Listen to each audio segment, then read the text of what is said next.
travail de la plasticienne Francesca Caruana, en place à l'Espace des Arts jusqu'au 3 juillet. L'exposition Aquandis traite des micro-organismes marins, les radiolaires, essentiels à la continuité du vivant, librement interprétés ici par l'artiste. Les radiolaires ont passionné les scientifiques du XIXe siècle par la variété et la géométrie de leurs formes. Le scientifique peintre et naturaliste allemand Ernst Haeckel en a étudié et dessiné de très nombreuses espèces. Francesca utilise les éléments que propose la nature et les marie au plastique et autres matières synthétiques, fait vivre les eaux, capture l'essence d'une vague et la déploie sur bâche et sur papier. La peinture, elle l'a toujours côtoyée à travers l'histoire de l'art et sa relation étroite avec les artistes et leur travail, sur lequel elle a beaucoup écrit. Sur sa propre démarche plastique, je souhaite lire ces quelques lignes tirées d'un article de presse. La recherche de Francesca Caruana s'inscrit dans un dialogue permanent entre des éléments antagonistes de prime abord, passé et présent, intérieur et extérieur, morcellement et unité, verticalité et horizontalité, en utilisant son principe de peintures installées, où des objets posés au sol prolongent l'axe du regard. C'est le cas ici, juste derrière. Un parcours porté vers l'exigence d'une logique plastique, balisée par la rigueur du support surface, la peinture de la Renaissance et ses structurations, un expressionnisme abstrait ancré dans la couleur. Francesca Caruana, d'origine maltaise, est née à Casablanca. Elle vit et peint dans le Roussillon. Marquée par sa culture méditerranéenne, elle suit d'abord des cours aux Beaux-Arts de Montpellier, puis à Paris, tout en travaillant comme professeur d'art plastique. Titulaire d'un doctorat de sémiotique de l'art et enseignant-chercheur à l'Université du Mirail à Toulouse, puis à l'Université de Perpignan. Elle a créé la manifestation Questions d'art, expositions et débats entre artistes et publics. Sensibilisée depuis une vingtaine d'années à la préservation du milieu marin, elle explore depuis peu les structures du radiolaire avec l'aide du paléontologue hollandais et l'océanographe François Sarano. Donc l'exposition Aquandis est un hommage au vivant, un engagement et un appel au respect de ce vivant. Cela parle de notre place, du chemin parcouru, de notre devenir, sinon à venir. Je vais laisser à présent la parole à Francesca et au nom de la municipalité la remercie pour cette remarquable exposition. Merci. Qui m'accueille et je remercie mais vraiment chaleureusement Isabelle pour cette présentation qui m'époustoufle parce que je ne sais pas où tu as trouvé toutes ces infos. C'est extraordinaire de faire une synthèse comme ça. C'est un super travail, mais bon, tout a été facile et tout a été tellement bien fait ici que vraiment je vous en suis extrêmement reconnaissante. Alors ce que disait Isabelle, j'ai pas grand chose à dire de plus, si ce n'est que c'est vrai, je travaille avec passion sur ces structures qui sont des micro-organismes et qui sont microscopiques, qui ne se voient qu'à l'aide d'instruments. Et je disais à Monsieur le maire tout à l'heure mon intérêt pour le passage du plus petit au plus grand, c'est-à-dire que François Sarano, lui, travaille sur les cachalots.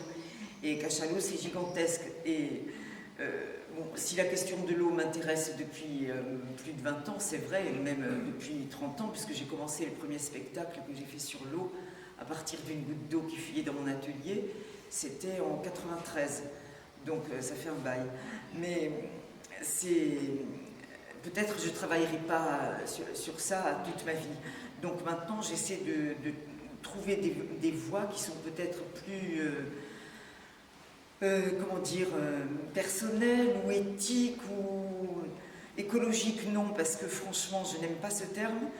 Mais travailler du plus petit au plus grand, ça veut dire pour moi essayer de trouver des structures communes qui puissent me donner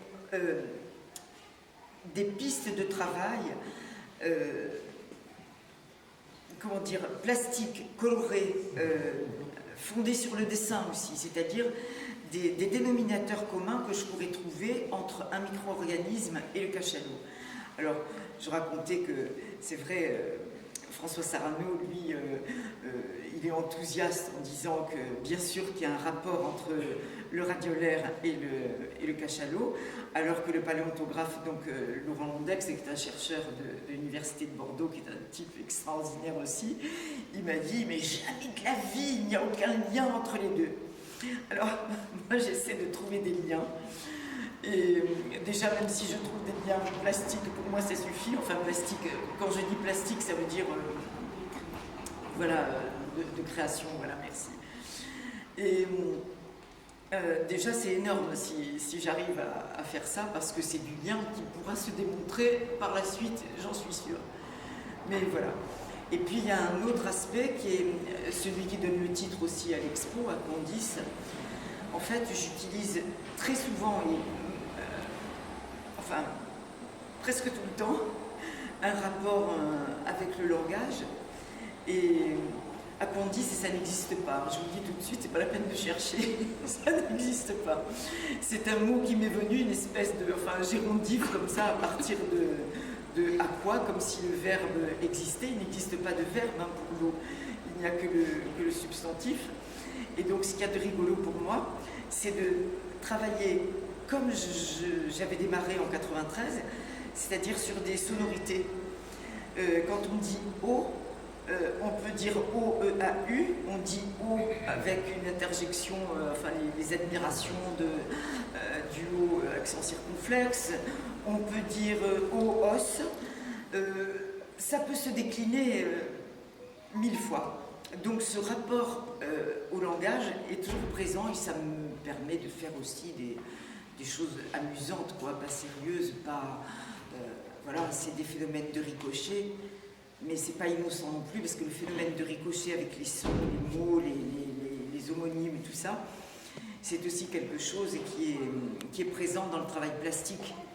Le phénomène de ricochet, ça veut dire je pars d'un noyau comme ça, et puis je vais étirer des dessins ou des gestes de peinture, et puis tout d'un coup il va se passer autre chose, et je vais le reprendre, et voilà.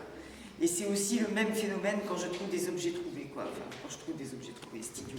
Quand je trouve un objet, voilà. C'est-à-dire que je réutilise des objets trouvés comme tous les morceaux de fer rouillé que je trouve sur le bord de mer, ou des objets que je trouve comme ça, à droite et à gauche, et que je recycle pour faire quelque chose, comme l'os là-bas, la pipos, qui est sous le globe, ce petit objet là-bas, ou les bateaux que je fais, mais c'est vraiment pour rire, mais j'en fais depuis longtemps, hein, qui sont des bateaux faits avec des carcasses de poulet, et que j'appelle... enfin, c'est des ex-voto, c'est parti des ex-voto, mais c'est des batos. Donc c'est toujours ce jeu un peu idiot, mais qui, moi, ça va, je m'arrange avec ça pour faire mes petites coutures. Ben voilà.